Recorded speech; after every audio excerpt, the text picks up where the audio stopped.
Salut tout le monde, très urgent et très bonne nouvelle depuis le Burkina Faso et les États-Unis. Nous venons d'apprendre le remplacement du général américain qui a manqué du respect au peuple burkinabé. Voilà, le général Langley, il a été remplacé par le lieutenant Anderson. Voilà. Degvin Anderson, c'est lui qui est le nouveau patron. Il a été remplacé, il vient de remplacer le général Michael Langley. Il n'est plus le patron du Africancom. Voilà ce que nous venons d'apprendre. Qu'est-ce qui se passe? Nous avons aussi appris que les États-Unis ont présenté leurs excuses au capitaine Ibrahim Traoré. J'ai vu ça sur une page burkinabé, mais après on va discuter. Donc, il y a beaucoup de gens qui sont contents parce que ce monsieur n'est plus à la tête de Africancom, n'est-ce pas? Il a été remplacé par un autre qu'on a vu, je pense que j'ai la photo. Il a été remplacé par lui. Sachez une chose, un Américain est un Américain. Il n'y a pas question de noir ou blanc ou rouge ou jaune. Lui, c'est un Américain. Lui aussi, c'est un Américain. Mais une chose est sûre, Donald Trump, pour le moment, peut-être que les choses peuvent changer. Je ne pense pas que Donald Trump est contre l'Afrique. Mais après, on va discuter. Moi, j'aime Donald Trump, je ne vous cache pas. Voilà. Donc maintenant, il ne faut pas être content d'abord. Le nouveau gars qui est parti, il ne faut pas être content d'abord. Il ne faut pas dire que l'autre là est parti. L'autre qui est venu. Parce qu'avant l'arrivée du général Langley, il y avait un autre général qui était là. Qui a dit aux Maliens qu'il ne faut pas que la Russie vienne au Mali. Il y avait un blanc là, un toubab qui faisait ça là. Mais on va lire ce qui se passe. Il ne faut pas être content parce que le noir là n'est plus là et il y a un autre qui est là. Allez, restons vigilants, c'est tout ce que moi je peux dire. Voilà. Tension internationale, comment le Burkina Faso a imposé le respect. Le commandement des États-Unis pour Africancom traverse une période de transition majeure. Alors que l'administration Trump remet en question la présence militaire américaine sur le continent, le lieutenant général Degvin R.M. Anderson est appelé à prendre la direction de ce commandement stratégique. Il succède ainsi le général Michael Langley en poste depuis août 2022. Cette nomination s'inscrit dans un contexte de réévaluation des engagements américains en Afrique. Washington envisage de fusionner Africancom avec le commandement américain en Europe afin de réduire les coûts opérationnels. Le 18 août 2025, NBC News a révélé que cette option était sérieusement envisagée le 30 mai. Michael Langley, qui a manqué du respect au capitaine, a confirmé lors d'une réunion stratégique avec des responsables américains que cette question faisait partie des discussions en cours.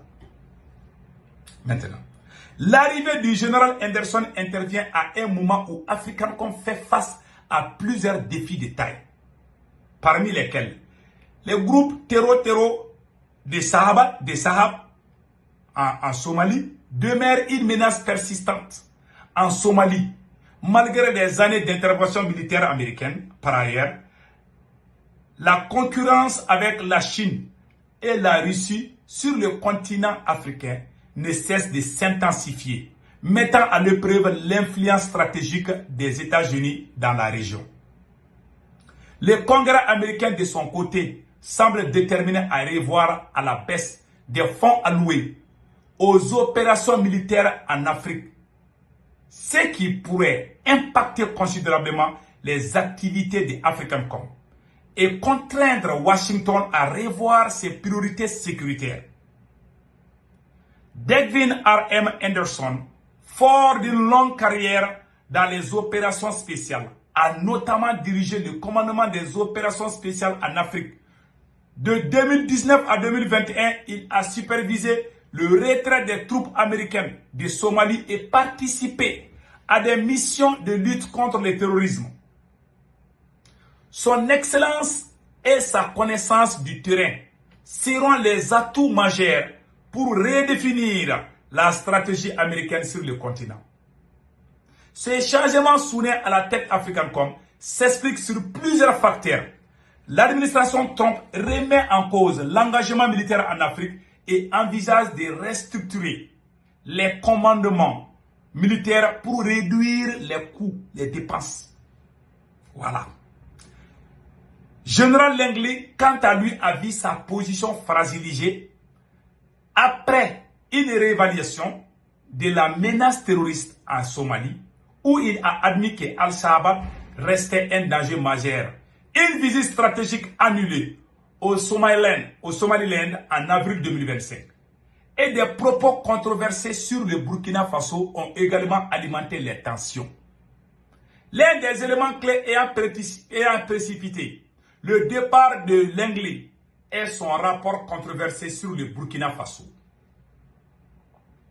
Notamment, l'or ne bénéficie pas à la population, mais servait à maintenir le régime en place. Ces déclarations ont immédiatement suscité une vive réaction des autorités burkinabées qui les ont qualifiées de mensongères et infondées. Bravo, capitaine. Le président capitaine Ibrahim Traoré, a dénoncé ces propos comme une tentative de discréditer son gouvernement et exigé des excuses publiques du général Langley. Il a aussi souligné que son administration avait mis en place une réserve nationale d'or pour la première fois dans l'histoire du pays, contrairement aux accusations du général américain. Cette controverse a renforcé des tensions diplomatiques entre les États-Unis et le Burkina Faso, qui a récemment renforcé des liens avec la Russie et d'autres partenaires stratégiques. Certains observateurs estiment que les déclarations de Langley faisaient partie d'une campagne visant à affaiblir le gouvernement burkinabé et à justifier une intervention militaire américaine dans la région. Donc, cela veut dire que le général voulait pousser les États-Unis à rentrer en guerre contre le Burkina Faso. Heureusement que Trump a compris le jeu. Nous disons merci au président Donald Trump. Conscient de l'indignation mondiale suscitée par les propos de Langley, le président américain Donald Trump a dépêché un émissaire à Ouagadougou le 3 juin 2025 pour apaiser les tensions et rétablir les relations diplomatiques avec le Burkina Faso. Le sous-secrétaire d'État adjoint américain pour l'Afrique de l'Ouest, Will Stevens, a rencontré les autorités burkinabées et a exprimé la volonté des États-Unis de reconstruire une coopération solide basée sur le respect mutuel. Donc, c'est comme si les États-Unis ont présenté leurs excuses au Burkina Faso.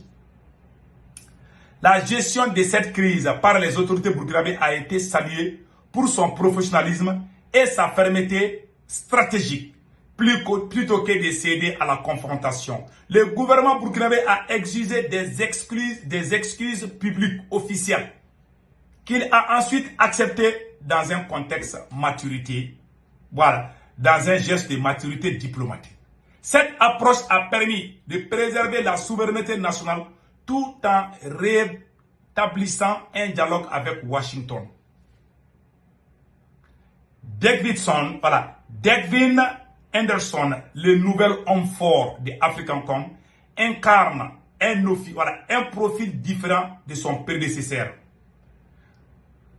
Officier expérimenté de l'armée de l'air américaine, il possède une expertise reconnue en matière de guerre asymétrique et de coopération militaire internationale. Ancien responsable du commandement des opérations spéciales en Afrique, il a supervisé plusieurs missions stratégiques, notamment le retrait des troupes américaines en Somalie.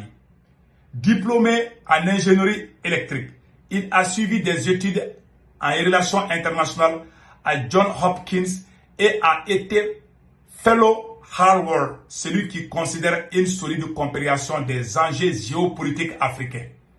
Il devient le premier officier de l'Air Force de l'Air Force à diriger Africancom, ce qui pourrait signaler un changement de stratégie basé sur une coordination interarmée et un recours accru aux opérations spéciales.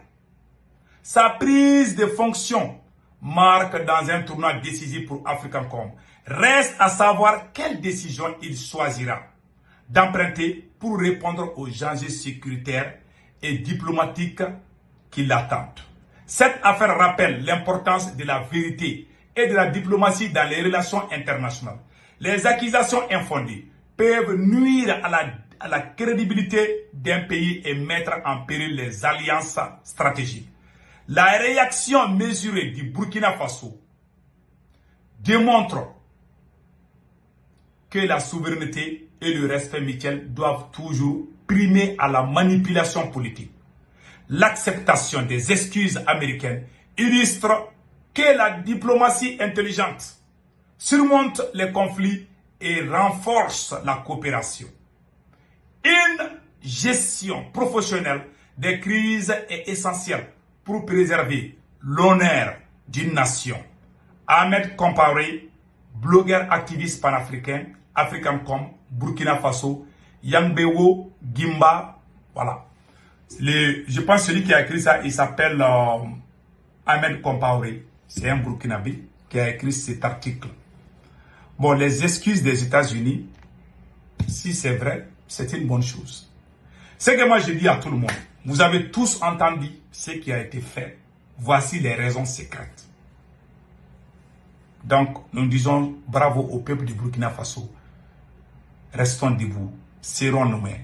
Nous allons gagner. La victoire s'appelle l'AES. Donc, il ne faut pas qu'on recule. C'est un combat de longue durée. Mais il ne faut pas espérer que c'est un Américain, un Américain. Avant l'arrivée de ces Noirs-là, il y avait un Blanc qui était le patron de Africancom. Lui-même, il est allé se plaindre.